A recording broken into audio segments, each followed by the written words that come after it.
মায়া। মা আমার, আমার মায়াবতী মা। তুমি এই চিঠিটি পড়ছ মানে আমি আর তোমার কাছে নেই। শুধু তোমার কাছেই নয়, পুরো দুনিয়াতেই নেই। আমি জানি তুমি ভালো নেই। আমাকে ছাড়া তুমি ভালো থাকতে পারো না। কারণ তোমার দুনিয়া ছিল আমাকে ঘিরেই। আমি তোমাকে ভীষণ ভালোবাসি মা। আমি আশা করব তুমি তোমার নতুন পরিবারে ভালো আছো।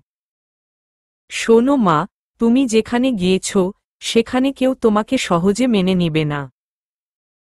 মেনে নেওয়ার কথাও নয়। তাদের জায়গায় আমরা থাকলেও আমরা সেটাই করতাম। কারণ আমরা মানুষরা এমনই। বাবাকে ভীষণ খারাপ মনে হয় তাই না মা? মনে হয় যে বাবা কেন শুধু এই পরিবারকেই গুরুত্ব দিয়েছে। কিন্তু বাবা কিন্তু মোটেও খারাপ না। বিশ্বাস হয় না? চলো তোমাকে একটা গল্প বলি। এক জায়গায় ছিল এক রাজা। রাজা তার রানী আর রাজকুমার নিয়ে অনেক সুখে শান্তিতে বসবাস করছিল। রানীকে রাজা নিজের চেয়েও বেশি ভালোবাসত। আর রাজকুমার, সে তো ছিল বাবার দুই চোখের মণি। কিন্তু সব দিন কি আর একরকম যায়? রাজকুমারের বয়স যখন 7 বছর, তখন তার মা বাচ্চা জন্ম দিতে গিয়ে মারা যায়। রাজা কিছুদিন পাগলের মতো থাকে। কিন্তু আর কতদিন? একসময় সে আবারও একটা রানী নিয়ে আসে।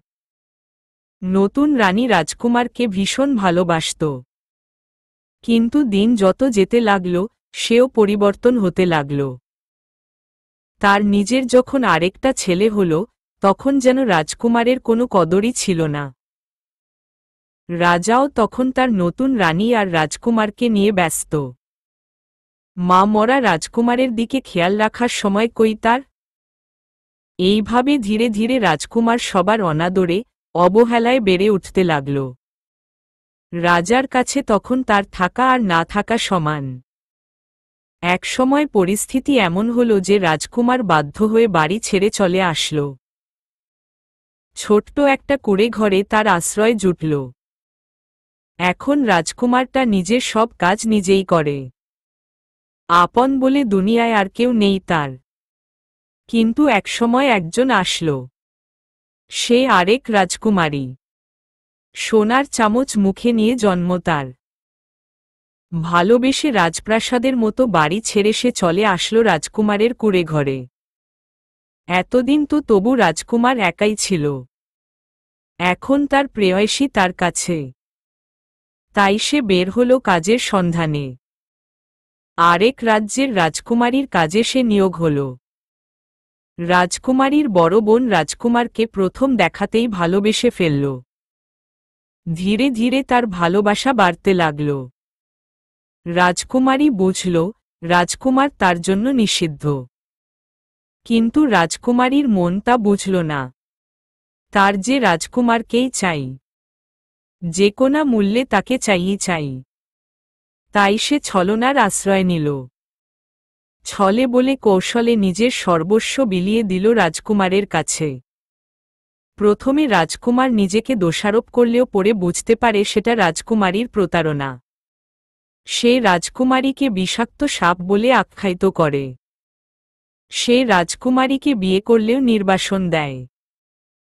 ততদিনে রাজকুমারীর গর্ভে বেড়ে উঠছে রাজকুমারের সন্তান। একা একেলা রাজকুমারী নিজের গর্ভের সন্তানকে জন্ম দেয়। তাকে লালন পালন করে একা হাতে। জানো তো মায়া, সেই রাজকুমারীর সন্তানকে? সেই সন্তান হচ্ছ তুমি, বিষাক্ত সাপের কন্যা। কিন্তু আমি তোমাকে আমার মতো করে বড় করিনি।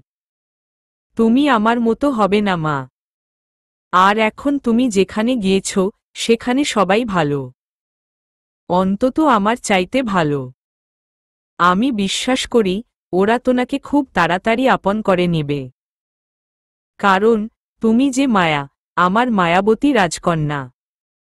কেউ তোমাকে ভালো না বেসে থাকতেই পারবে না।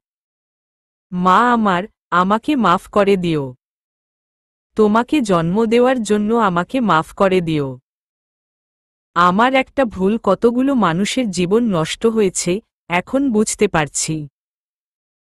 আমি সবচেয়ে বেশি অপরাধী তোমার বাবা আর তোমার কাছে। মানুষটাকে আমি 17 বছর শান্তিতে থাকতে দিইনি। প্রতিনিয়ত সে জ্বলন্ত আগুনে পড়ছে। তোমার বাবাকে বলো আমাকে ক্ষমা করে দিতে। মায়াবতী মা আমার, আমাকে ক্ষমা করে দিও। নিজের খেয়াল রেখো। তোমার বাবার খেয়াল রেখো। কারো সাথে হিংসা করো না মা। তারা যা পাচ্ছে সেটা তাদের প্রাপ্য। আর তুমি যেটুকু পাবে সেটুকু তোমারই প্রাপ্য। ভালো থেকো মায়াবতী মা আমার। ইতি। তোমার দুর্ভাগ্যবতী মা। আমি স্থানুর মতো বসে রইলাম ফ্লোরে। কি করব বুঝতে পারছিলাম না। আমার মাকে আমি দেখেছি সারা জীবনে এক ওয়াক্ত নামাজও সে কাজা করেনি। পরপুরুষদের সামনে যায়নি। সেই মায়ের অতীত নাকি এতটা নোংরা। এটা কোনো মায়ের কাহিনী পড়লাম আমি? আমি চোখ বন্ধ করে রইলাম। ভাবলাম এরপর চোখ খুলব আর দেখব যে আমি স্বপ্ন দেখছি। কিন্তু অতীতকে তো আর পরিবর্তন করা যায় না। চোখ খুলেই দেখলাম চিঠিটি তখনও আমার হাতে। ইচ্ছে হলো চিৎকার করে কান্না করতে, কিন্তু পারলাম না। নিজের জনটা যেখানে পাপ, সেখানে কান্না কিভাবে আসবে? অল্প শোকে মানুষ যেমন কাতর হয়ে যায়, আর অধিক শোকে পাথর, আমার অবস্থাও হলো ঠিক সেই রকম। আমি তো তোমার আপনজন, তাই না? আমাকে বলনি কেন এতদিন কিছু? নির্লিপ্ততা গলায় প্রশ্ন করল সাগরিকা। মায়ার মা মায়ার দিব্যি দিয়েছিল আমাকে। আমাকে বলেছিল সে বেঁচে থাকতে যেন তোমাকে কিছু না জানাই। তাই তোমাকে কিছুই বলতে পারিনি। আমরা সবকিছু ভুলে যাব রিজভি। সব কিছুই। ভাবব যে এইরকম কিছুই হয়নি। সবকিছুই আমাদের কল্পনা ভাবব। শুধু আমাদের ঘর আলো করে মায়া একটা বাস্তব সত্য। সাগরিকা মাথা নিচু করে ফেলে। নিচু স্বরে বলে, আমার ওকে মেনে নিতে সময় লাগবে। কিন্তু ও যেহেতু তোমারই অংশ, আমি ওকে আজ না হয় কাল মেনে নিবি। আর সাবিহার এই ব্যবহার করাটাই স্বাভাবিক। তার উপর তুমি আবার মায়াকে ওর স্কুলেই ভর্তি করে দিয়েছ। ওকে তোমার সময় দেওয়া উচিত ছিল মায়াকে মেনে নেওয়ার জন্য। আজ না হয় কাল, সবাই সত্যটা জানতই। তাই আমি সাবিহাকে আগে থেকেই প্রস্তুত করছি। তবুও তুমি ভুল করেছ। আগে যদি ও মায়াকে মেনে নিত, তবে বাইরের মানুষ যাই বলুক না কেন, ও পাত্তা দিত না। কিন্তু এখন বাইরের মানুষের রাগটা ও মায়ার উপরেই ঝাড়ছে। মায়ারও সাবিহার প্রতি খারাপ একটা ধারণা জন্মাচ্ছে। রিজভি কিছুক্ষণ নীরব থেকে বলে, হয়তো তুমি ঠিক, কিন্তু এখন কিছুই করার নেই। সামনে মায়ার পরীক্ষা। এখন ওকে আর স্কুল চেঞ্জ করাতে পারবো না আমি।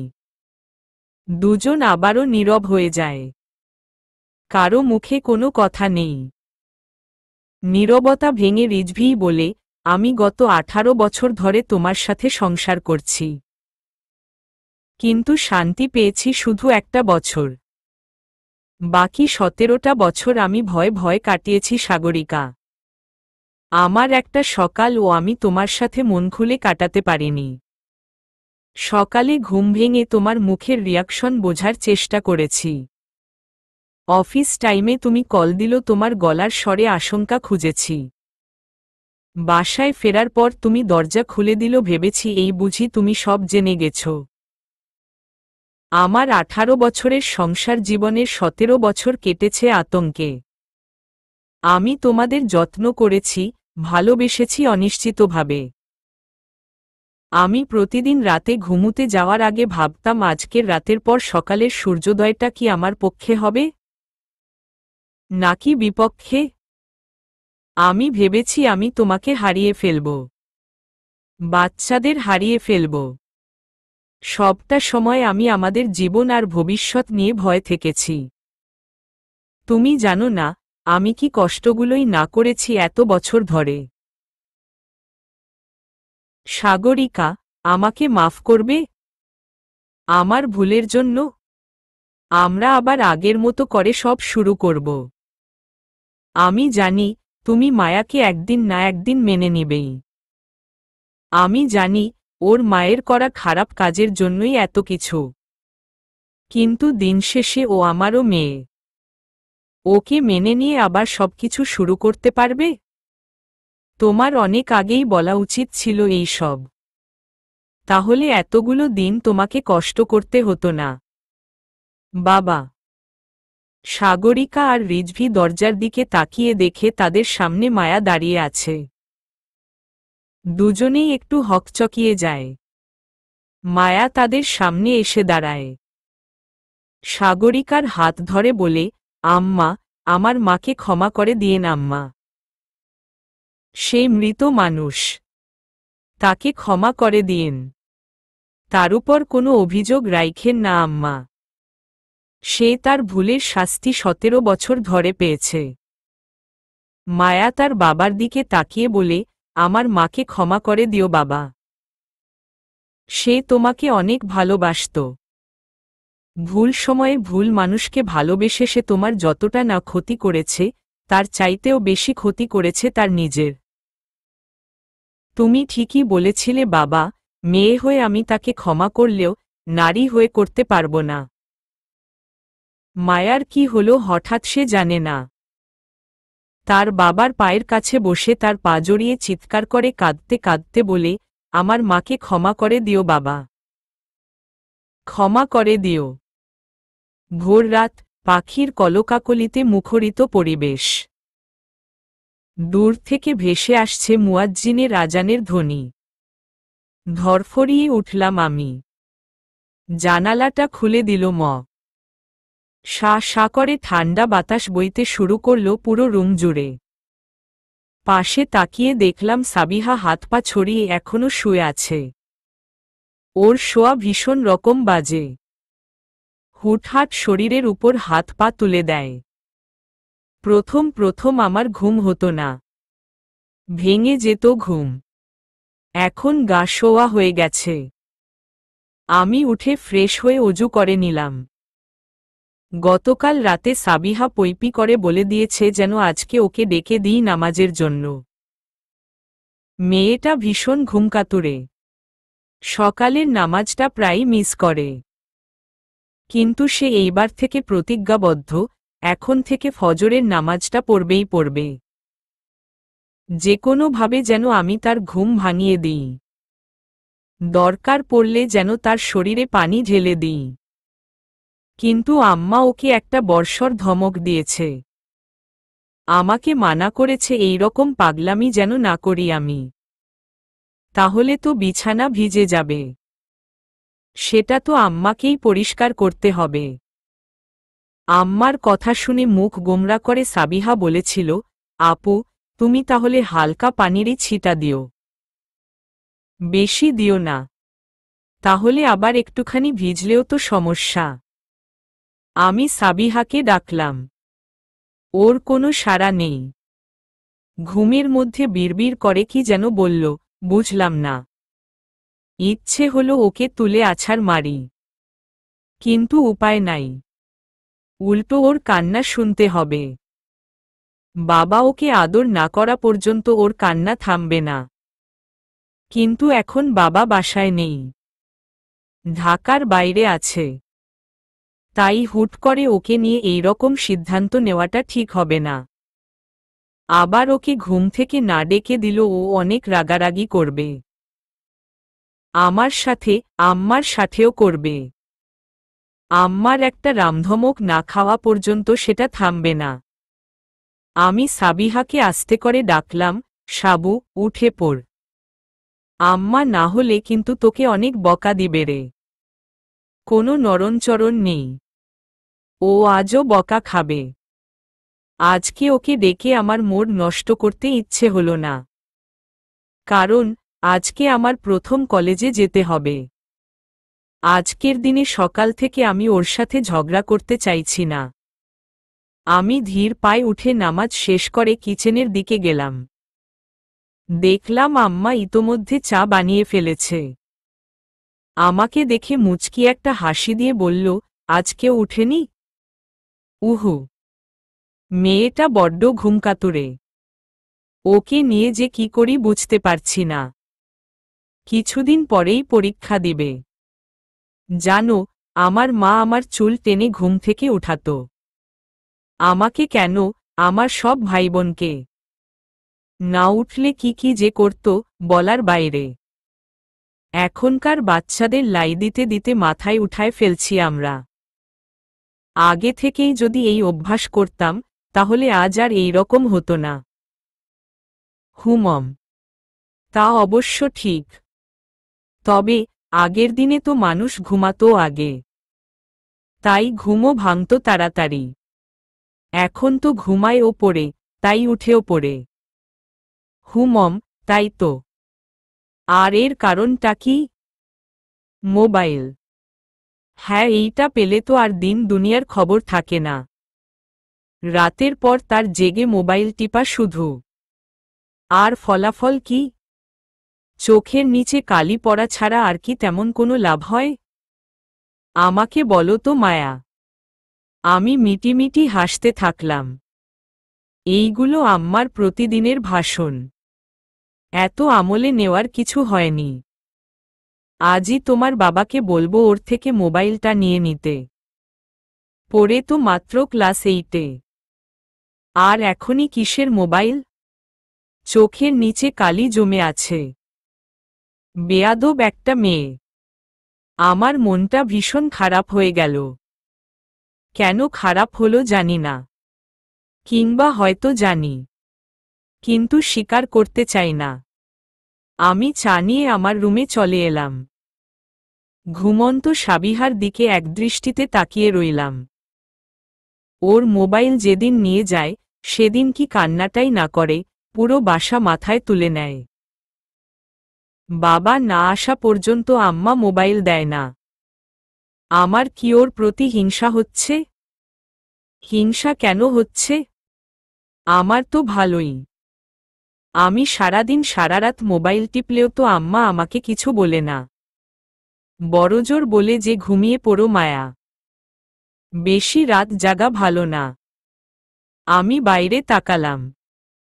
চায়ের কাপে চুমুক দিয়ে বাইরের দৃশ্য দেখার অনুভূতিই আলাদা। আমি আজ কলেজে যাব। ভাবতেই ভালো লাগছে। ভালো রেজাল্ট করে স্কুল শেষ করেছি। ভালো কলেজে ভর্তি হয়েছি। মাকে ভীষণ মনে পড়ছে। গত 1 বছরে সবকিছুই পরিবর্তন হয়ে গেছে। আমি এখন এই পরিবারেরই একটা অংশ। আসলেই কি তাই? হয়তো আমিও এখন বাবার আদরের মেয়ে। আম্মাও আমাকে ভালোবাসেন। সাব্বির আর সাবিহার চলার সাথী। আমাকে ছাড়া ওরা একটা দিনও এখন কল্পনা করতে পারে না। এসএসসি শেষে আমি আমার নানা বাড়িতে গিয়েছিলাম। সাব্বিরের কান্নায় বাবা বাধ্য হয়েছিল তার পরদিনই ওকে নিয়ে আমার নানা বাড়ি যেতে। মাত্র 2 দিন থেকেছিলাম সেখানে। নানা নানি আমাকে অনেকদিন পর কাছে পেয়েও এত তাড়াতাড়ি আসতে দিয়েও খুশি ছিল। অনেক খুশি ছিল। কারণ তারা বুঝেছিল আমি ভালোই আছি। হ্যাঁ, আমি ভালোই আছি। অনেক ভালো আছি। এই বাসাটা আর আগের মতো নিশ্চুপ থাকে না। স্কুলে যাওয়ার সময়ও গাড়িতে হৈহুল্লোড় হয়। আমি অবাক হয়ে দেখি, সাবিহা নামের যে মেয়েটার কাছে আমি একদিন উড়ে এসে জুড়ে বসা একটা ফালতু মেয়ে ছিলাম, সেই মেয়েটার কাছেই আমি এখন তার সেরা বন্ধু। সাব্বিরও আগের চাইতে বেশি রেসপন্স করছে সবকিছুতে। আম্মা চাইলেই এখন আবার চাকরি করতে পারে, কিন্তু কেন যেন করে না। আর বাবা, আমি এখন তার চোখের মণি।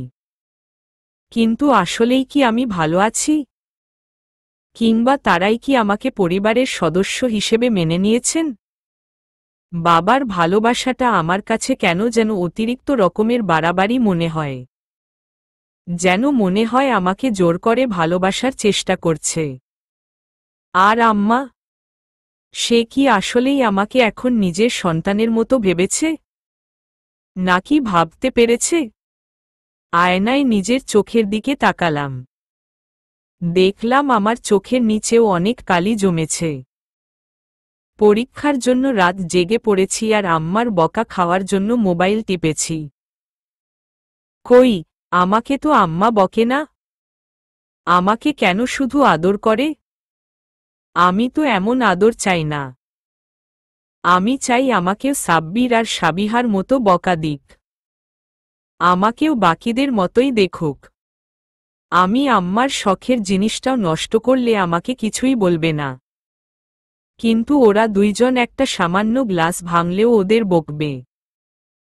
আমরা 3 ভাই বোন কোনো কিছুর জন্য পারমিশন নিতে গেলে ওরা আমাকে পাঠায় আম্মার কাছে। কারণ ওরা জানে আমি যাই চাই না কেন আম্মা আমাকে দেবে। ওরা কি জানে আমি এমনটা চাই না? আমি চাই আম্মা আমাকেও শাসন করুক, দরকার পড়লে মারুক। কিন্তু আমি এমন ভালোবাসা চাই না যেখানে শাসন নেই। আমাকে ডাকোনি কেন আপু? বিছানার দিকে তাকিয়ে দেখলাম সাবিহা উঠে চোখ ডলছে। আমি ওকে বললাম, ডেকেছিলাম তোকে, তুইই জাগিসনি। সেটা কি আমার দোষ? আম্মা এখন আমাকে মারবে। মারবে না। যা, এখন ফ্রেশ হয়ে নে। ভাবা যায় আমরা এখন একই রুমে একই খাটে ঘুমুচ্ছি। অথচ আগে চায়ের কাপে চুমুক দিয়ে দেখলাম সেটা ঠান্ডা হয়ে গেছে। সেটা আর গরম করার ইচ্ছে নেই এখন। ঢকঢক করে পুরোটা খেয়ে নিলাম। এটাকে অবশ্য চা বলে না, এইটাকে শরবত বলা চলে।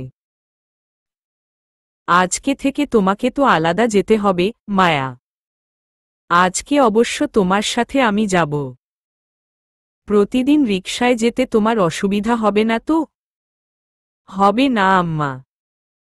তোমাকে অনেক মিস করব আপু। পরোটা চিবুতে চিবুতে বলল সাব্বির। আমিও মিস করব তোকে। বাবা কবে আসবে মা? সাবিহা বলল, মনে হয় কালকে বা পরশু। কথা না বলে খাবার খাও। বাবা আসলেই তো মজা, তাই না? ভয় লাগছে মায়া? না আম্মা, আজ হয়তো তোমাদের বরণ করে নিবে। ছোটখাটো একটা অনুষ্ঠান হবে হয়তো। হুমম, আমারও তাই মনে হচ্ছে। আমাকে তো ভিতরে ঢুকতে দিবে না মায়া। তোমাকে একাই যেতে হবে। আচ্ছা, তুমি তাহলে চলে যাও আম্মা। আমি ভিতরে ঢুকি। আচ্ছা, ভয় পেও না। আমি ছুটির আগেই গাড়ি নিয়ে চলে আসব। আমাকে না পেলে ভয় পেও না যেন আবার। আচ্ছা আম্মা। আমি ভিতরে না ঢোকা পর্যন্ত আম্মা গেল না। ঠায় দাঁড়িয়ে রইল। আমার মায়ের কথা মনে পড়ে গেল। মাও হয়তো এইভাবে থাকতো আজ। তবে সেটা হয়তো গভীর মমতা নিয়ে। আর আম্মা হয়তো নিজের দায়িত্ববোধের জন্য থেকেছে। কি জানি, উনিও হয়তো আমাকে ভালোবাসেন। আমি ভিতরে গিয়ে দেখলাম ছোটখাটো না, বেশ ভালোই আয়োজন হচ্ছে। আমি দাঁড়িয়ে দাঁড়িয়ে দেখছিলাম। কি করব বুঝতে পারছিলাম না। কাউকেই চিনি না এইখানে। হঠাৎ মনে হলো পেছনে থেকে কেউ আমাকে গভীরভাবে পর্যবেক্ষণ করছে। আমি ভয়ে ভয়ে পিছনে ফিরতেই যাকে দেখলাম তাতে আমার বুক কেঁপে উঠল। এই মানুষটাকে দেখার জন্য আমি কতদিন ধরে অপেক্ষা করছি। কত কথা ভেবে রেখেছি। অথচ আজ তাকে এতটা কাছে দেখেও যেন বিশ্বাস করতে পারছি না। কি বলবো সব যেন এলোমেলো হয়ে যাচ্ছে। আচ্ছা, কথা এলোমেলো হচ্ছে নাকি আমি নিজে? এখানে কি করছো, মায়া? জিনা মানে আসলে আমি। কি মানে করছো, এখানে কেন এসেছো, সেই প্রশ্ন করেছি। কোনো কঠিন প্রশ্ন তো ধরিনি সেদিনের মতো যে আমতা আমতা করবে। আসলে আমি এই কলেজে ভর্তি হয়েছি। এই কলেজে? হুমম। আপনি এখানে কি করছেন? কোনো কাজে এসেছেন? সামনে থাকা মানুষটি আমার প্রশ্নের জবাব দিল না। আমার দিকে ভ্রু কুঁচকে তাকিয়ে বলল, সারা বাংলাদেশে কি তুমি আর কোনো কলেজ পাওনি ভর্তি হওয়ার জন্য? তোমাকে আমার ছাত্রীই হতে হলো? আমি থতমত খেয়ে বললাম, মানে? আপনি এই কলেজের শিক্ষক? হুমম। আমি আর আগের মতো বাজে স্টুডেন্ট নই, স্যার। আমার এসএসসির রেজাল্ট ভালোই এসেছে। সে চোখ বড় বড় করে বলল, ও আল্লাহ, তাই? আমাকে আগে বলবেন না? তাহলে আপনাকে সম্মান দিয়ে কথা বলতাম। আমার ভীষণ খারাপ লাগলো উনার কথা শুনে। শত হোক, উনি এখন আমার টিচার। আমি কাচুমাচু করে বললাম, সরি স্যার, আমি আসলে বলতে চাইছিলাম যে আমি এখন আর। থাক, আর বলতে হবে না আপনাকে। আপনি ওইখানে গিয়ে বসুন। আপনাদের সাদরে বরণ করা হবে। উনি আমাকে কিছু বলার সুযোগ না দিয়েই গটগট করে হেঁটে সামনে চলে গেল। আমি আশা করিনি যে প্রথম দিনেই এই রকম পরিস্থিতির মধ্যে পড়ে যাব আমি। ধীর পায়ে আমি এগিয়ে গেলাম একটা চেয়ারের দিকে। ভাবতে লাগলাম সেই দিনের কথা। ঢাকার শহরের ছেলেমেয়েরা যে আমাদের সেই ছোট্ট মফস্বল শহরের থেকে সব দিক থেকেই এগিয়ে, সেটা স্কুলে ভর্তি হওয়ার পরেই বুঝেছিলাম। আম্মা আমাকে বাসায় প্রাইভেট টিউটর দিয়েছিল। আমি বন্ধুদের কথায় বাইরেও কোচিং করতাম। কোচিংয়ে কয়েকদিন এক ভাইয়া অসুস্থ থাকায় ভাইয়ার অনুপস্থিতিতে উনাকে পাঠিয়েছিল। উনি এসেই আমাকে অনেক কিছু জিজ্ঞেস করলেও আমি একটা প্রশ্নেরও জবাব দিতে পারিনি। যার কারণে আমাকে অনেক অপমান করেন তিনি। আমাকে বলেছিল ভবিষ্যতে কি হতে চাই। আমিও বলেছিলাম ডাক্তার। উনি শ্লেষাত্মক হাসি দিয়ে বলেছিল, এই পড়াশোনায় ডাক্তার তো দূর, পাশই করতে পারবে না তুমি। উনার এই কয়েকটি কথাই আমাকে ঘুরে দাঁড়াতে সাহায্য করেছিল। আবেগ আর দুঃখকে সাইডে সরিয়ে পড়াশোনা করেছি শুধু। পরবর্তীতে আমি নিজেই বুঝেছিলাম উনি ঠিক কথাই বলেছিলেন। উনি সেই দিন যদি এইসব কথা না বলতেন, তাহলে হয়তো আমি আজ এই কলেজে পরীক্ষা দিয়ে ভর্তি হওয়া তো দূর, পরীক্ষা দেওয়ার মতো পয়েন্টও থাকত না আমার। অনেক খুঁজেছিলাম আমি ওনাকে, কিন্তু পাইনি। আজ এতদিন বাদে ওনাকে দেখলাম অথচ কি তিক্ততা ভরা কথা শুনিয়ে দিয়ে গেল আমাকে। কেমন মানুষ উনি? যেহেতু দেখলেন যে আজ আমার কলেজে প্রথম দিন, আজ কি অন্ততপক্ষে আমার সাথে একটু ভালো ব্যবহার করতে পারতেন না? এই মেয়ে, তুমি কি নতুন? আমি হকচকিয়ে উঠে দেখলাম আমার পাশে একটা মেয়ে বসে আছে। আমি তাড়াহুড়ো করে বললাম, হ্যাঁ, আমি নতুন এসেছি। আমিও নতুন এসেছি। কি নাম তোমার? মায়া। তোমার নাম কি? কবিতা। বাহ, খুব সুন্দর নাম তো তোমার। তোমার নামও খুব সুন্দর মায়া। তোমার চেহারায়ও মায়া মায়া ভাব আছে অনেক। তোমার বাসায় কে কে আছেন কবিতা? আমি, মা, বাবা আর ভাইয়া। তোমার বাসায় কে কে আছেন? আমার ঈশার কথা মনে পড়ে গেল। ও একদিন আমাকে এইভাবেই জিজ্ঞেস করেছিল। আমিও সরল মনে সব বলে দিয়েছিলাম। না, এইবার আর ভুল করছি না আমি। এখন এইটা আমারও পরিবার। আমিও ওকে বললাম, আমি, মা, বাব, আর দুটো ছোট ভাইবোন। তুমি বড়? হুমম। কেন বলো তো? বড় হলে খুব সুবিধা তাই না? মানে? আরে, জানো না তুমি, আমার বড় ভাইয়াটা একদম বজ্জাত। ও যাই বলে আমাকে তাই করতে হবে। বাবা মাও সবসময়ই ওর সাপোর্ট নেয়, সবসময়ই।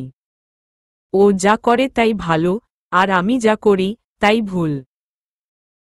তাহলে তো তুমি দেখছি সত্যিই অনেক ঝামেলায় আছো। হুমম। অনেক ঝামেলা। কবিতা নামের এই বাচাল মেয়েটার সাথে আমার কিছু সময়ের মধ্যেই ভালো বন্ধুত্ব হয়ে গেল। কিন্তু ওর অতিরিক্ত কথার জন্য আমি একটা সময় হাঁপিয়ে উঠলাম। তারপর ও যত যাই বলল, আমি শুধু হাহু করেই উত্তর দিল ম। আমার জীবনে দেখা সবচেয়ে বাজে মানুষ হচ্ছে এই টিচার, ফিসফিস করে বলল কবিতা। আমি ওর দিকে ভ্রু কুঁচকে তাকিয়ে বললাম, কেন, উনি তোমাকে কি করেছে? অনেক বাজে মানুষ উনি, অনেক বাজে। বুঝলাম, কিন্তু উনি কি করেছেন তোমাকে? কি ক্ষতি করেছেন তোমার? আমার অস্তিত্বকেই সে মানে না। বুঝলে? মানে কি? এই যে পিছনের দিকের দুই মিস। আপনাদেরকে বলছি। আপনাদের কি আনাকে টিচার টিচার মনে হচ্ছে না? আমি সামনে দাঁড়িয়ে থাকা মানুষটির দিকে তাকালাম। আর চোখে তাকিয়ে দেখলাম, ক্লাসের সব স্টুডেন্টই আমাদের দিকে তাকিয়ে আছে। আমি মাথা নিচু করে বললাম, সরি, স্যার। এইটাই প্রথম আর শেষ ওয়ার্নিং দিচ্ছি তোমাদের। আমার ক্লাসে কেউ কোনো কথা বলবে না। না মানে না। আমি পড়ানোর পর কিছু না বুঝলে জিজ্ঞেস করবে। কিন্তু কানাকানি কথা আমি পছন্দ করি না। বুঝাতে পারলাম? হুমম। ক্লাস শেষে স্যার চলে যেতেই কবিতা স্যারের যাওয়ার পানে তাকিয়ে একটা মুখ ভেঙচি দিল। আমি ওর মুখ আটকে ধরে বললাম, আরে, করছো কি? মরবে নাকি তুমি? কেউ ওনাকে বলে দিল কি হবে? নিজে তো মরবেই, আমাকে সাথে নিয়ে মরবে। আরে, এই টিচার আমার কি করতে পারবে? আমি দাদাকে বললেই দাদা আমাকে এর হাত থেকে বাঁচাবে। আর তুমি একদম চিন্তা করো না। আমি থাকতে এই বজ্জাতটা তোমার কোনো ক্ষতি করতে পারবে না। কি বলছো এইসব? উনাকে গালি দিচ্ছ কেন? উনি তো আমাদের শিক্ষক। শিক্ষক না কচু, এই হচ্ছে আমার বজ্জাত বড় ভাই। কাব্য। আমি অবাক হয়ে রইলাম। এই জন্যই দুইজনের নামের মধ্যে এত মিল? আমি কবিতার চেহারার দিকে তাকিয়ে দেখলাম, দুইজনের চেহারায় অনেক মিল আছে। আমি অবাক হয়ে দেখলাম, দুইজনের কর্মের মধ্যে পুরো আসমান জমিন তফাতে। আজকের দিনেও যে এই ঝামেলা সহ্য করতে হবে, সেটা স্বপ্নেও ভাবিনি। আমি চুপ করে খাটের মধ্যে বসে আছি। সাবিহা মুখ গোমরা করে আছে জানালার পাশে। ও একবার বারান্দায় যাচ্ছে আবার ঘরে আসছে। আর আমাকে বারবার বলছে, তুমি ভুলেও ঘরের বাইরে যাবে না। বলে দিচ্ছি আমি। সাব্বির ঘরের মাঝে চেয়ারে বসে আমাদেরকে দেখছে। ও আগে বুঝতে না পারলেও এখন বুঝে এখানে কি হচ্ছে। ঘটনা হচ্ছে, সাবিহার মামি এসেছে। তবে সে একা আসেনি, সাথে নিয়ে এসেছে নিজের ভাইয়ের একমাত্র ছেলেকে। উদ্দেশ্য একটাই। আমার সাথে নাকি তার ভাইয়ের ছেলেকে খুব মানাবে। আমাকে তার ভাইয়ের ছেলের জন্য নিবে। তার ভাইয়ের ছেলের মতো নাকি ছেলেই হয় না। কিন্তু আমরা ভালো মতোই জানি সে কেমন ছেলে। এর আগেও একটা বিয়ে করেছিল। অত্যাচার সহ্য করতে না পেরে সেই বউ চলে গেছে। এখন এসেছে আমার পিছনে। আজ বাবা বাসায় না থাকায় সে সুযোগে এসেছে আমাকে মানাতে। আম্মা অবশ্য আমাদের তিনজনকেই এক রুমে থাকতে বলেছে। সাবিহা কিছুক্ষণ পরপর সাপের মতো ফুঁসছে। কোনো এক কারণে ও ওর নানা বাড়ির মানুষদের পছন্দ করে না, আগে থেকেই করে না। এরপর যখন আবার আমার বিয়ের কথা উঠেছে, ও যেন রণমূর্তি হয়ে উঠেছে। কিছুক্ষণ পরপর আমাকে বলছে যে বাবাকে কল দিতে। আমিই নিষেধ করেছি। বাবার কাজের ক্ষেত্রে আমি কোনো ঝামেলা করতে চাই না। বাবাকে জানালে হয়তো বাবা আজই কাজ রেখে চলে আসবে। আম্মা কিছুক্ষণ আগে বলেছে ওদেরকে কোনোভাবে আজকেই বিদেয় করবে, কিন্তু এখন এসে বলল, মায়া, ওরা মনে হয় আজকে যাবে না, আমাদের বাসায় থাকবে, তোমরা রুমেই থাকো, আমি খাবার দিয়ে যাচ্ছি। রুমে খাবার দিল ও কোনো লাভ হলো না। একটু পর মামি এসে হাজির। কোনো কথা না বলে আমার কাছে এসে আমার চুলে হাত ডুবিয়ে দিয়ে বলল, মাশাল্লাহ, তোমার চুল তো অনেক বড় হয়ে গেছে। একটু ডিম, দুধ ও খেও, শরীরে শক্তি পাবে। যে শুকনা তুমি। হ্যাঁ রে সাগরিকা, খাওয়াস না মেয়েটাকে? আমি, আম্মা সবাই চুপ করে রইলাম। মামি আবার বলল, তোমার এই বাড়িতে সমস্যা হয় বুঝতে পারছি। শুনো, আমার ভাইয়ের ছেলেটা কিন্তু মানুষ হিসেবে খারাপ না। ও তোমাকে অনেক পছন্দ করেছে। না হলে তোমার চাইতেও কত সুন্দরী মেয়ে ওর পিছে পিছে ঘুরে। নেহাত তোমাকে মনে ধরেছে, তাই তোমাকেই চাইছে। আমি বলি কি মা, তুমি বিয়েতে রাজি হয়ে যাও। আমার ভাইপোও রাজি। মিয়া বিবি রাজি, তো কিয়া কারেগা কাজী? বলেই হো হো করে হাসতে লাগল। সাবিহা ধরাম করে বলল, আপনার মেয়েও তো মাশাল্লাহ অনেক সুন্দরী মামি। আপনার ভাইপোর মতো এত গুণধর ছেলেকে কেন হাতছাড়া করছেন? আমার বোনকে প্রয়োজন হলে রিকশাওয়ালার কাছে বিয়ে দিব, তাও আপনার ভাইপুর কাছে না। আহ, সাবিহা, কি হচ্ছে? মামি হয় না তোমার? আম্মা ধমকে উঠে সাবিহাকে। মামি অপমানবোধ করলে সেখান থেকে উঠে চলে যায়। আম্মা আমাকে বলে, মায়া, আজ 3 ভাইবোন একসাথে থাকো। কোনো কিছু লাগলে ঘর থেকে বের হয় না। ওনারা কিন্তু বাসায়ই থাকবেন। আমার কখনোই রাতে পানি পিপাসা পায় না, কিন্তু আজকে পাচ্ছে। আম্মা বলে গেছে বের না হতে। আম্মাকে ডাকতে। আম্মাকে জোরে জোরে ডাকলেও আম্মার সাড়া না পেয়ে একাই বের হলাম পানি নিতে। ডাইনিং রুমে পুরোই অন্ধকার। আমি ভয়ে ভয়ে টেবিলে হাতড়ে জগ খুঁজলাম। গ্লাসে পানি ভরে যখন পানি মুখে নিতে যাব, তখনই কোনো একজন লোকের বলিষ্ঠ হাত আমাকে দুহাতে আঁকড়ে ধরল। আর সাথে সাথেই লাইট জ্বলে উঠল। মামি লাইট জ্বালিয়েছে। মামিকে দেখলাম কেমন করে হাসছে। আম্মাও নিজের ঘর থেকে বের হয়ে এসেছে। আম্মাকে দেখে মামি খুব বাজেভাবে হেসে বলল, কি রে, তোর সতীনের মেয়ের না আমার ভাইপোকে পছন্দ না? তাহলে রাতের আধারে এইসব কি করছে? আমি ভয়ে জমে গেলাম। আম্মা কি আমাকে ভুল বুঝবে এইবার? আমি কিভাবে নিজেকে নির্দোষ প্রমাণ করব? আম্মাকে দেখে মামি খুব বাজেভাবে হেসে বলল, কি রে, তোর সতীনের মেয়ের না আমার ভাইপোকে পছন্দ না? তাহলে রাতের আধারে এইসব কি করছে? আমি ভয়ে জমে গেলাম। আম্মা কি আমাকে ভুল বুঝবে এইবার? আমি কিভাবে নিজেকে নির্দোষ প্রমাণ করব? আম্মা, আমি কিছু করিনি আম্মা। বিশ্বাস করো আমায়। এই মেয়ে, তোরে কিসের বিশ্বাস করবে? তোর মায় ওর সংসারটারে নষ্ট করছে। এখন তুই আইছস। আসলে তোরা মা বেডি একই রকম। পুরুষ মানুষ পাইলেই হইছে তোদের, তাই না? আম্মা, বিশ্বাস করো, আমি কিছুই করিনি। আমি তো শুধু পানি খেতে এসেছিলাম। আমাদের রুমের দরজার দিকে তাকিয়ে দেখলাম সাবিহাও এসে দাঁড়িয়েছে। কি হচ্ছে বোঝার চেষ্টা করছে। মামির দিকে তাকিয়ে বলল, কি হয়েছে মামি? সবাই এখানে কেন? তোমরা আসছো তুমি মা? তোমার বোনের রক্ষাকর্ত্রী, একটু আগেই না বড় বড় কথা বলছিলা যে তোমার বইনরে রিকশাওয়ালা ছেলের কাছে বিয়া দিবা, তাও আমার ভাইপুর কাছে দিবা না।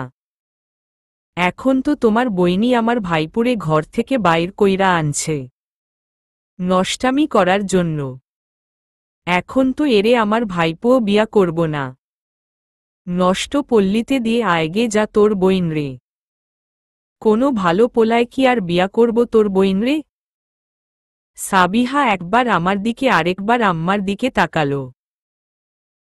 তারপর মামির ভাইপোর দিকে তাকিয়ে বলল, আমার বোন আপনাকে এখানে নিয়ে এসেছে ভাইয়া।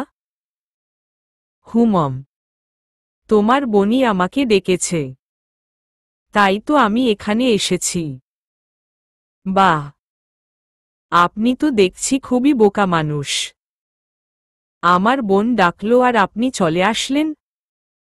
নাহমানে আসলে আর কি মামি, আমার বোন বলল আর আপনার ভাইপো চলে আসলো। আমার বোনকে আমি কোথায় পাঠাবো আমি বুঝে নিব। আপনার ভাইপোর চরিত্রও তো মাশাল্লাহ। তো তাকে কোথায় পাঠাবেন? আরে, আমার ভাইপো তো পুরুষ মানুষ, আর অনেক সরল সোজা। কিসের জন্য ডাকছে বুঝছে না কি? আমার বোন নষ্টামি করতে হলে আপনার ভাইপোর ঘরের ভিতরে থাকত, বাইরে বের করে আনত নাকি? আমি জানি আমার বোন এখানে কি করছিল। আপনি কি আমাকে বলবেন আপনি আমাদের রুম থেকে কি নিয়ে এসেছিলেন তখন? আর আমাদের রুমেই বা আপনি কেন গিয়েছিলেন? আমি কখন গেলাম? আমি তো যাইনি। আমাকে বোকা বানানোর চেষ্টা করো না মামি। তুমি আমাদের রুমে গিয়ে পানির জগ নিয়ে এসেছো কেন? মা, তুমি তো নিজেই আমাদের রুমে পানির জগ ভর্তি পানি দিয়ে এসেছো। সেটা এখানে কিভাবে এলো? ভাবি, তোমাকে এখনো কিছু বলছি না তোমাকে, কারণ তুমি আমার বড় ভাইয়ের বউ। তোমাকে তো মা গ্রাম থেকে পছন্দ করে এনেছিল। এখনো তুমি শোধরাওনি একটুও না। তোমাকে ভালোবেসে মা এখানে এনেছিল। আর তুমি আমাদের সাথে এখনো মিশে উঠতে পারোনি। তুমি কাউকে কষ্ট দেওয়ার একটা সুযোগও হাতছাড়া করো না, তাই না? মায়া কি ক্ষতি করেছে তোমার? কেন এত খারাপ ব্যবহার করো ওর সাথে? ও তো কোনো দোষ করেনি। দোষ করেছে ওর মা। যা ক্ষতি হয়েছে সেটা আমার হয়েছে, তোমাদের তো কিছু হয়নি। তাহলে এত খারাপ ব্যবহার কেন করো তুমি? কি বলতে চাইছিস তুই? আমি খারাপ? শোন, খারাপ হচ্ছিস তোরা দুই সতীন। তুইও কি খুব ভালো নাকি? যদি ভালোই হতি তাহলে আর বাপের বাড়ি থেকে পালিয়ে আসতি না বাপ ভাইয়ের মুখে চুনকালি মেখে। আর তোর সতীন, সে তো সব জেনে শুনেও বিবাহিত লোককে ফাঁসিয়ে বিয়ে করেছে। নিজেদের মধ্যে এত খুঁত, আর তুই আমার খুঁত ধরতে আসছিস? হাস্যকর। আমি কিন্তু তোমাকে এখনো সহ্য করছি ভাবি। শুধুমাত্র আমার ভাইয়ের স্ত্রী বলে তোমায় খারাপ কিছুই বলছি না। কি বলবি তুই? হ্যাঁ, বেশ করেছি, তোর ভোলাভালা সৎ মেয়েকে ফাঁসিয়েছি। তোর উপকারই তো করছিলাম আমি। আমার সাথে বেশি বাড়াবাড়ি করলে তোর সাথে আমরা কোনো সম্পর্ক রাখব না সাগরিকা, বলে দিচ্ছি আমি। তোমরা নির্দ্বিধায় চলে যেতে পারো ভাবি, আমার কোনো সমস্যা নেই। আমি সব ছেড়েছুড়েই এখানে এসেছি। আমি আশা করি না যে তোমাদেরকে আমাদের পাশে পেতেই হবে সব সময়ে। মামি হঠাৎই দমে গেল যেন। মামি হয়তো এই রকম কথা আশা করেনি। আস্তে আস্তে বলল, কি বলছিস সাগরিকা? সতীনের মেয়ের জন্য আমাদেরকে ছেড়ে দিবি? সতীনের মেয়ে হলেও সে আমার স্বামীরও মেয়ে। আমার স্বামীর সন্তান আমারও সন্তান। তোমাকে ভাবতে হবে না ভাবি। সকাল হলে নাস্তা খেয়ে তোমরা চলে যেও ভাবি।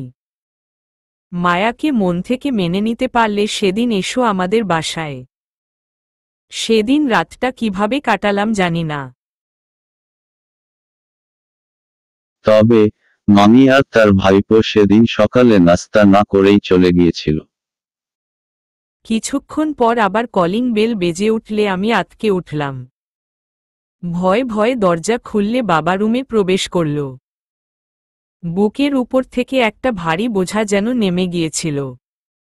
বাবাকে জড়িয়ে ধরে হুহু করে কেঁদে উঠলাম।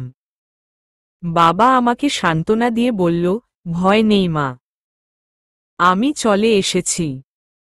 আম্মা বসার ঘরে এসে বাবাকে দেখে বলল, তুমি এখানে কখন এলে? আমি আসতে বলেছি বাবাকে। মা, সাবিহা বলল। এত কিছু হয়ে গেল, অথচ আমাকে খবর দাওনি কেন? মায়া আপু মানা করেছে বাবা। তুমি নাকি কাজে গেছো তাই। সাব্বির বলল। ঘরে নীরবতা বিরাজ করল কিছুক্ষণ। বাবাই বলল, আমি কাজ করছি তোমাদের জন্য, বুঝলে? তোমাদের কিছু হয়ে গেলে আমার টাকা পয়সা সবই অর্থহীন, বুঝলে সবাই? হুমম, বাবা। বাবার প্যান্ট ধরে ঝাঁকাতে ঝাঁকাতে সাব্বির বলল, একটা কথা বলি বাবা। বলো বাবা। সাবিহা আপু বলেছে মায়া আপুকে নাকি রিকশাওয়ালা ছেলের কাছে বিয়ে দিবে, তাও মামির ভাইপোর কাছে বিয়ে দিবে না। মায়া আপুকে কি সত্যিই রিকশাওয়ালার কাছে বিয়ে দিবে? এই রকম একটা কথা সব পরিস্থিতিতেই হয়তো হাসার মতো। বসার ঘরের সবাই হোহো করে হেসে উঠল, অথচ তাদের সামনে কত বড় বিপদ অপেক্ষা করছে তাদের অগোচরে, সেটা কল্পনাও করতে পারছে না। স্যান্ডউইচে কামড় দিয়ে কবিতা বলে, মায়া, তোমার কি কোনো বয়ফ্রেন্ড আছে? কি বলছো এসব কবিতা? হুমম, বলো আমাকে। ভয় নেই, আমি কাউকে কিছুই বলবো না। প্রমিস। আরে, আমার কেউ নেই এমন। কি সব বলো? তুমি এত কিউট একটা মেয়ে, আর তোমার কোনো বয়ফ্রেন্ড নেই? তুমি বলবে আর আমি বিশ্বাস করব? তোমার কসম কবিতা, আমার কোনো বয়ফ্রেন্ড নেই। তাহলে কাউকে পছন্দ তো অবশ্যই করো, তাই না? না, তেমন কেউও নেই আমার। তবে মায়া, জানো তো আমার পরিচিত একজন তোমাকে খুবই পছন্দ করে। তাই নাকি? কে সে শুনি? বলা যাবে না। ওকে। এখন তুমি বলো, তোমার কেউ আছে নাকি? কবিতা মুখ বিকৃত করে বলল, আমার ভাইকে চিনো মায়া? মেরে আমাকে লাশ বানিয়ে দিবে, বুঝলে? হুমম, কিন্তু পছন্দ তো অবশ্যই আছে, তাই না?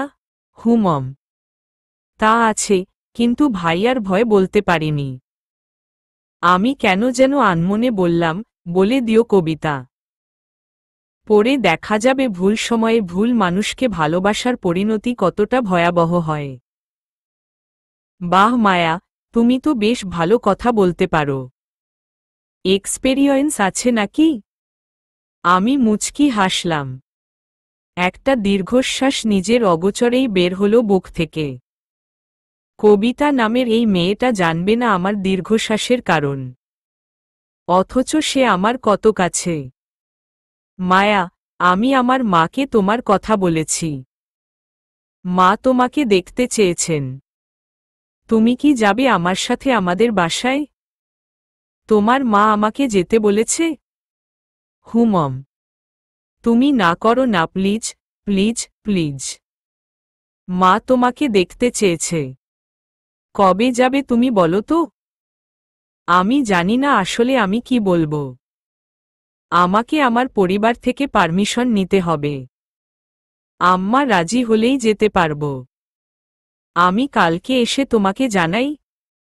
ওকে। আন্টি রাজি না হলে আমি আন্টিকে রাজি করাবো। প্রয়োজন হলে আমি নিজে তোমার মায়ের সাথে আমার মায়ের কথা বলিয়ে দিব। তবুও তোমাকে যেতেই হবে। আমার অনেক ইচ্ছে জানো তো, আমিও আমার বন্ধুর সাথে বাসায় বসে গ্রুপ স্টাডি করব। মানে? পড়াশোনার জন্য যেতে বলছো? ভিমরি খেয়ে বললাম আমি। হুমম। ছোটবেলায় ভাইয়াকে দেখতাম, ভাইয়ার ফ্রেন্ডরা আসতো ভাইয়ার সাথে।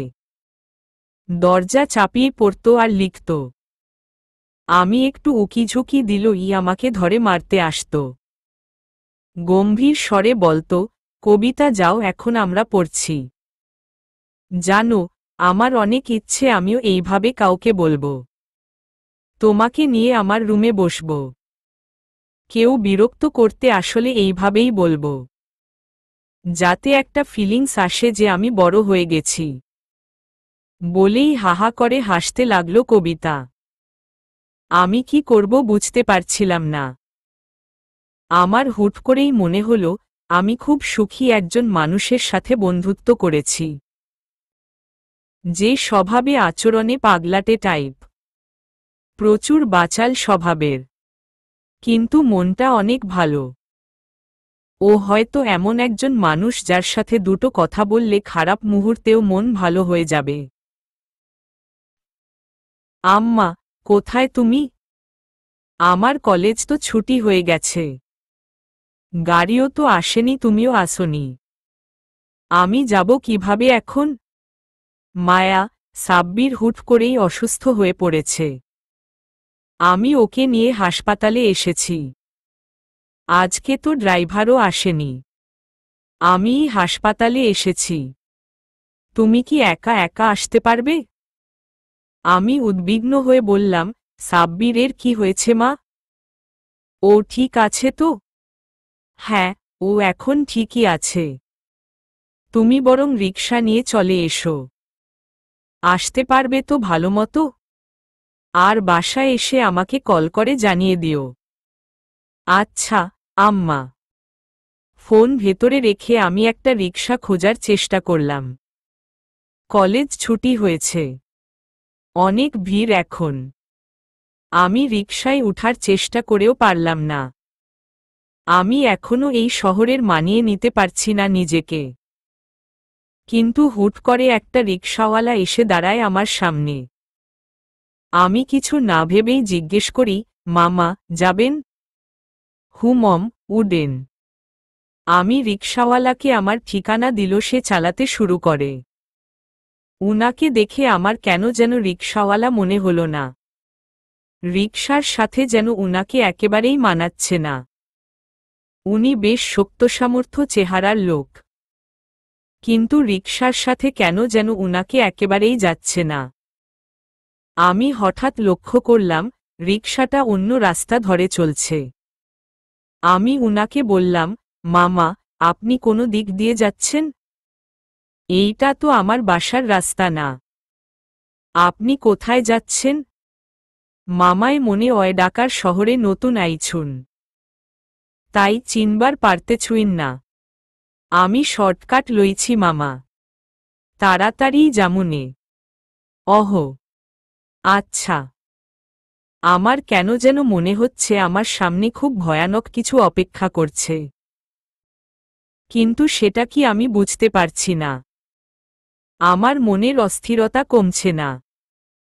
কেন এমন হচ্ছে আমি বুঝতে পারছি না। কিন্তু যখন বুঝলাম, তখন অনেক দেরি হয়ে গেছে।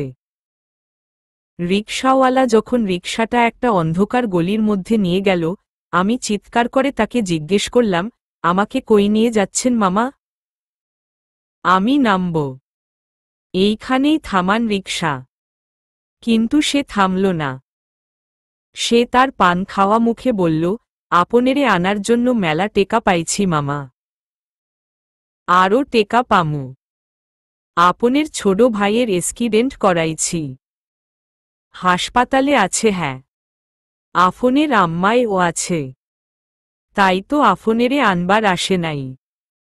আফনেরে ছাইরা দিল আমাগো কেমনে হইব। আমি অনেক চিৎকার চেঁচামেচি শুরু করলাম, যদিও বুঝেছিলাম আমার চিৎকার কেউই শুনবে না।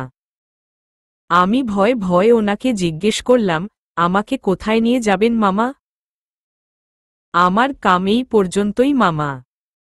আফনেরে নিয়া এটা ঘরে বাইন্ধা থুমু, তারপর তাগো কাম তারা করব। কাদের কাজ? এই ছেমরি, এত কথা কস কেন? তরে কিডন্যাপ করছি। তোর প্রশ্নের উত্তর দিমু নাকি? মাতাডা খাইলি আমার। আমাকে যখন একটা ছোট খুপড়ি ঘরের সামনে এনে দাঁড় করালো, তখন ভেতর থেকে একজন মহিলা আর একজন পুরুষ বের হয়ে আসলো। মহিলাটি এসেই আমার হাত বেঁধে দিল, মুখ বেঁধে দিল, ঘরের ভিতরে এনে আমাকে মাটির মধ্যেই বসালো। ওরা কি নিয়ে যেন নিজেদের মধ্যে আলোচনা করছিল। অনেকটা সময় আলোচনা করার পর মহিলাটি বলল, এইবার মেলা টেকা লইমু। অনেক রিক্স নিয়ে আনছো তুমি। মেলা টেকা চাইবা? হ, তা তো চামুই। আর এই ছেমরির বকবক হুনতে হুনতে আমার কান গেছে গা। দুলাবাই, থামেন। বসো, কল দিছিল। ইটু পরেই আইব। তারপর মনে হয় এই ছেড়িরে পাড়ায় বেইচা দিয়া আইব। হেইডা হেগো কাম। এই ছেমরিরে বেচলে মেলা টেকা পাইব। আমাগো তো তার ছিটে ফোটাও দিব না। কিন্তু কাম তো আমরাই করলাম বেশি। হঠাৎ ঘরের দরজায় কড়া নাড়ল কেউ। একজন বলল, দুলাবাই, মনে হয় বসো আইছে। হ, যা দরজা খুইল্লা দে। আর হন, কবি টেকা বেশি দিতে কবি। নাইলে এই ছেমরিরে আমরাই বেচুম। কামডা ইটু রেক্সি হইব।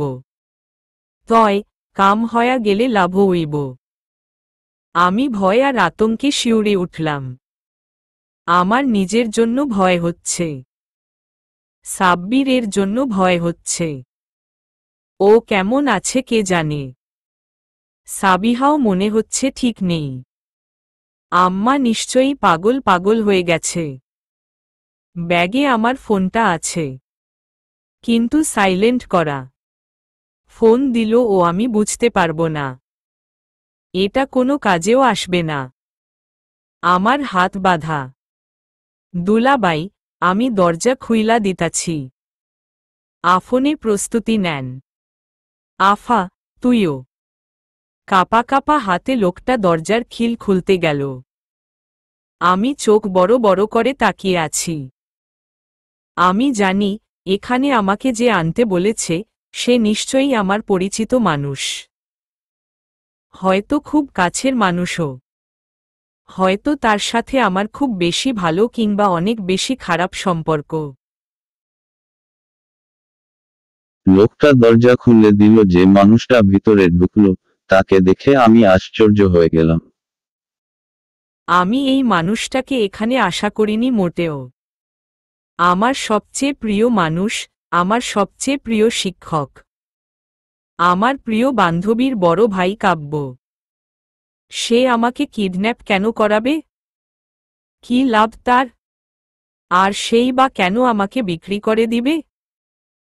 কিন্তু আমাকে অবাক করে দিয়ে ঘরে থাকা মহিলাটি বলল, এই আফনে ক্যাডা? এইহানে কি চাই?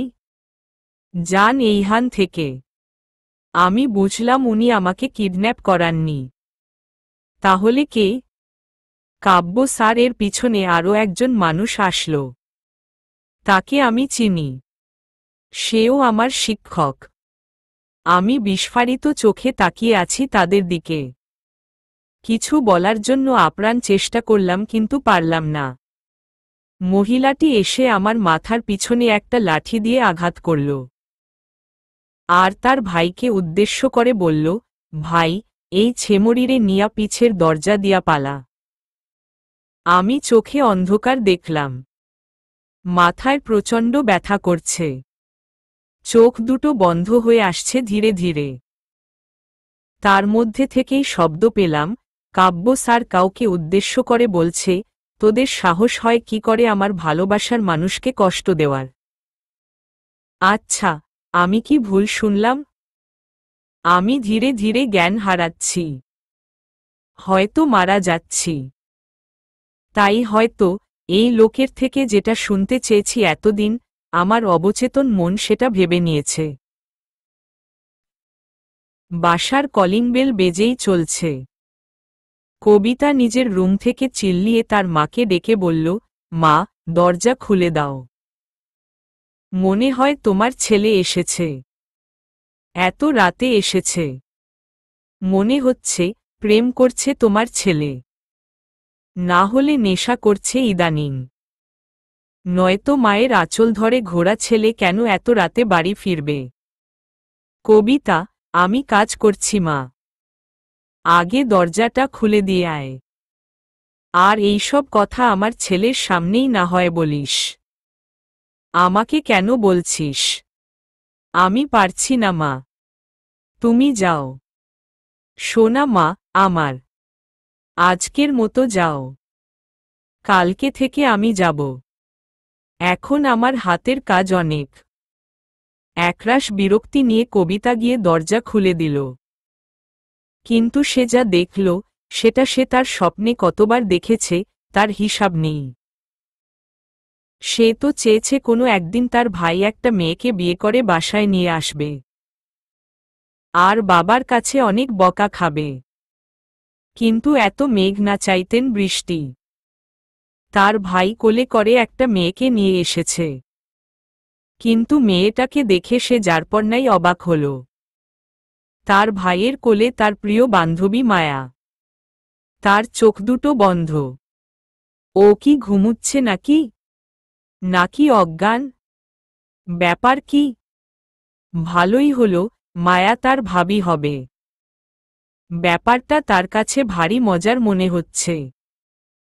দরজার সামনে থেকে সরবি নাকি এইভাবেই দাঁড়িয়ে থাকবি? তুই বিয়ে করেছিস ওকে? ভালোই হয়েছে। এইবার আমি আর ও একসাথে কলেজে যাব। একসাথে ঘুরতে যাব। একসাথে শপিংয়ে যাব আর একসাথে। মা, তোমার মেয়েকে থামতে বলো। না হলে আমি ওকে মেরাই ফেলব কিন্তু। বলেই সে গটগট করে হেঁটে মায়াকে নিয়ে তার নিজের রুমে গিয়ে শুয়ে দিল। কবিতার মা আর কবিতাও পিছনে পিছনে গেল। কবিতার মা অবাক হয়ে ছেলের দিকে তাকিয়ে আছে। হয়তো জিজ্ঞেস করতে চাইছে মেয়েটাকে। মায়ার দিকে তাকিয়ে রইল কিছুক্ষণ। মেয়েটা মাশাল্লাহ সুন্দরী। তার কোনো আপত্তি নেই। কাব্যর বাবাকে সহজেই ম্যানেজ করা যাবে। কাব্য, আমাকে বলতে পারতি। আমিই তোদের বিয়ে দিতাম। তোর বাবাকে না হয় আমিই ম্যানেজ করতাম। আমার কত শখ ছিল ছেলের বিয়ে ধুমধাম করে দিব। আর তুই এইটা কি করলি? একবার তো আমাকে বলতে পারতি। মা, এইটা আমার বান্ধবী মায়া। তোমাকে ওর কথাই বলেছিলাম। কবিতা ঘুমন্ত মায়ার কাছে গিয়ে বলল, হ্যাঁ গো মায়া, তুমি তো বলেছিলে আমার বাসায় বেড়াতে আসতে তোমার বাবা মায়ের পারমিশন লাগবে। এখন তো কারো পারমিশন না নিয়েই বিনা নোটিশে আমাদের বাড়িতে সারা জীবনের জন্য চলে আসলি। কাব্য অবাক হয়ে তার মা আর বোনের দিকে তাকিয়ে রইল। তার বোন আসলেই তার মায়ের মতো হয়েছে। দুজনই একই রকম। কোনো কিছু না জেনে শুনে একা একাই সবকিছু ভেবে নিয়েছে। ভাইয়া শোন, বিয়ে তোরা যেভাবেই করিস না কেন, তোদের কিন্তু আবার বিয়ে হবে। রিসিপশনের অনুষ্ঠানে আমি কিন্তু খুব করে সাজব। আমাকে একদম ডানা কাটা পরীর মতো লাগতেই হবে। গায়ে হলুদের দিন আমি শাড়ি পরব, বিয়ের দিন কুর্তি আর বৌভাতের দিন লেহেঙ্গা। আর শোন, তুই কিন্তু শেরওয়ানিটা মোটেও সাদা রঙের পরবি না। বুঝলি? হ্যাঁ রে কাব্য, বাবা আমার, ওর বাবা মাকে কষ্ট দিয়ে কিভাবে নিয়ে আসলি ওকে? তোর বাবাকে বলতে না পারলে আমাকে আগে বলতি, প্রয়োজন হলে আমি নিজে আজই তোকে বিয়ে করিয়ে আনতাম। এখন তোর বাবাকে আমি কিভাবে এত সহজে মানিয়ে নিব? আর তোর নানি আর খালা? তোর খালা তো ভেবেই রেখেছে তার মেয়ের সাথে তোর বিয়ে দিবে। আমি অবশ্য ওকে কোনো কথা দিইনি। আর তোর কাকার মেয়ে সোনালি, সে তো তোকে স্বামী ভেবেই বসে আছে। আর তুই কাউকে কিছু না জানিয়ে হুট করে বিয়ে করে ফেললি। আমি কিভাবে যে এত কিছু সামলাবো বুঝতে পারছি না। উফ, মা, ওদের কথা রাখো তো। ফালতু একটা মেয়ে সোনালি। আমি মরে গেলেও ওকে নিজের ভাবি বলে মেনে নিব না। আর রইল রিশা, তুমি জানো ওর বয়ফ্রেন্ড আছে? খালা বলল ওকে তোমার ছেলের বউ বানাবে, আর আমরা মানব নাকি? কাব্য দুহাতে কান চেপে ধরল। মা আর বোনের কথার অত্যাচারে সে এখানে টিকতে পারবে না, সে বুঝতে পেরেছে। সে কিছু বলতেও পারবে না। বললেও এরা বুঝতে পারবে না। কাব্য বের হওয়ার পরেই ঘরে ঢুকল কাব্যর বন্ধু নিবিড়। নিবিড়কে দেখেই কবিতা চুপ হয়ে যায়। এই ছেলেটাকে দেখলে তার কি হয় কে জানে। সে যেন কথা বলতে ভুলে যায়। থমকে যায় তার পৃথিবী। কবিতার মা এগিয়ে এসে নিবিড়কে বলে, বাবা, তুমিও সব জানো নাকি? ও এইরকম একটা কাজ কিভাবে করল? ও আমাকে না জানাক, তুমি তো আমাকে জানাবা। কি জানাবো আন্টি? আরে, কাব্য যে বিয়ে করে এনেছে সেটা। কাব্য? আর বিয়ে? কাকে? ওমা, তুমিও জানো না? হায় আল্লাহ, তোমাকেও জানায়নি। আমি মানছি ওরা হয়তো একে অন্যকে পছন্দ করে, কিন্তু তাই বলে কি আমাদের না জানিয়েই এমন একটা কাজ করে ফেলবে? মেয়েটার বাবা মাও নিশ্চয়ই এতক্ষণে ওকে খোঁজাখুঁজি শুরু করে দিয়েছে। আমাদের উচিত এখন ওনাদের এখানে নিয়ে আসা। তোমার কাছে কি মায়ার বাবা মায়ের নাম্বার আছে? তোমার কাছে থাকলে তুমি কল দাও। না হলে কাব্যকে দিতে বলো। আন্টি, এইসব কি বলছেন? কাব্য মায়াকে বিয়ে করেনি। মায়াকে কিডন্যাপ করা হয়েছিল। আমরা উদ্ধার করে এনেছি। এতক্ষণ কবিতা চুপ ছিল। কিন্তু সে হঠাৎ লাফিয়ে সামনে এসে বলল, কি? মায়াকে ভাইয়া বিয়ে করেনি? তাহলে কি হবে? কি হবে আবার? কবিতার ভীষণ আফসোস হল। কেন ভাইয়া মায়াকে বিয়ে করে আনেনি? কিন্তু পরক্ষণেই মায়ার কিডন্যাপের কথা মনে হতেই বলল, মায়াকে কারা কিডন্যাপ করেছিল? ও কি ঠিক আছে? হুমম। এখন ঠিক আছে। হাসপাতালে নিয়ে গিয়েছিলাম। ঘুমের মেডিসিন দিয়ে রেখেছে। কখন ঘুম ভাঙবে কে জানে। ওর বাসার মানুষকে জানিয়েছ বাবা? কবিতার মা বলল। হ্যাঁ, ওর কাছে ফোন ছিল। সেখানে ওর বাবা মা অনেক কল করছিল। ওদেরকে জানানো হয়েছে। ওরা কিছুক্ষণ পরেই হয়তো চলে আসবে। ওহ, হতাশ গলায় বলল কবিতার মা। সে কি না ভেবে বসেছিল। আচ্ছা, এই মিষ্টি মেয়েটাকে তার বাবা মায়ের কাছে চাইলে কি তার ছেলের বউ হিসেবে দিবে না? ঘুম ভাঙতেই দেখলাম আমি একটা অচেনা রুমে শুয়ে আছি। রুমে কেউ নেই। রুমটা বেশ গোছালো। কিছুক্ষণ তাকিয়ে থাকার পর বুঝতে পারলাম এইটা একটা ছেলের ঘর। আমি উঠার চেষ্টা করলাম, কিন্তু পারলাম না। মাথায় প্রচণ্ড ব্যথা অনুভব করলাম।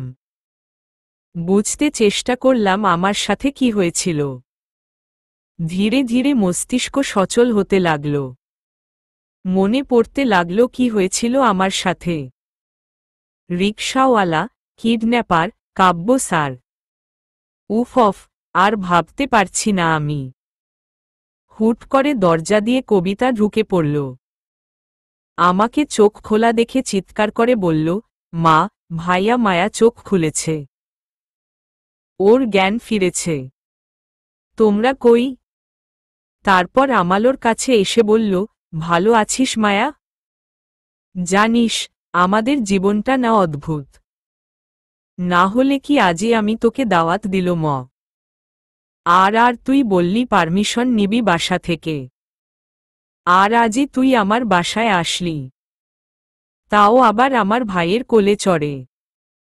বলেই হাহাহা করে হাসতে লাগল। আমার মাথা অনেক ঝিমঝিম করছে। সাব্বিরের কথা মনে পড়ল। আমি কবিতাকে জমি করলাম, কবিতা, আমি বাসায় যাব। আমার ফোন কোথায়? আম্মা কেমন আছে? আমার ভাই কেমন আছে? বাবাও তো বাসায় নেই। সিলেট গেছে। আমি বাসায় যাব কবিতা। তোমার বাবা কিছুক্ষণ পরেই আসবে মায়া। তোমার ভাই আর বোন হাসপাতালে ভর্তি। তোমার বোন ঠিকই আছে। কিন্তু তোমার ভাইয়ের হাত ভেঙে গেছে। তোমার আম্মাও সেখানে আছে। কবিতার কথার মাঝেই সেইখানে একজন মহিলা হাতে খাবার নিয়ে ঢুকল। কবিতা বলল, মায়া, উনি আমার মা। মায়া, কেমন লাগছে এখন? জানি ভালো লাগছে না। মাথায় কি অনেক ব্যথা করছে? নাও, খাবারটা খেয়ে নাও। খেয়ে মেডিসিন নিতে হবে আবার। আমি খাবো না আন্টি। আমি বাসায় যাব। আমার ভাইবোনের কাছে যাব। যাবে তো অবশ্যই। তোমার বাবা আসছে। বাবা আসলে তারপর যেও। এখন খাবার খেয়ে নাও। আমি অনিচ্ছা থাকা সত্ত্বেও খাবার খেলাম। কিন্তু আমার মন পড়ে আছে আমার ভাইবোনের কাছে।